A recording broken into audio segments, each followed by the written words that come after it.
Molly Line is live for us from Taunton Juvenile Court in Massachusetts with more. Molly?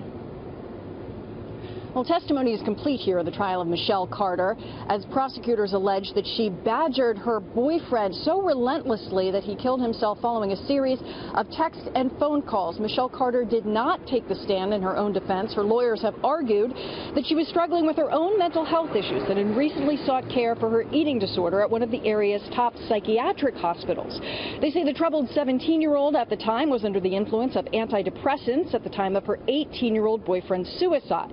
On the stand this morning, defense expert Dr. Peter Bregan argued that Carter was involuntarily intoxicated by the drugs, suffering a psychotic delusion during the time that she was encouraging Conrad Roy III to take his life.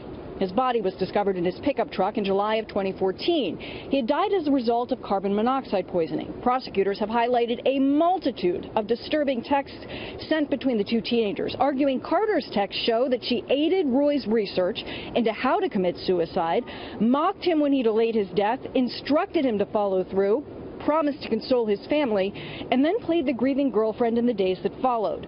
One exchange from the day of Roy's death reads, Carter writing, "You can't think about it. You just have to do it. You said you were going to do it. Like, I don't get why you aren't." Conrad's reply, "I don't get it either. I don't know."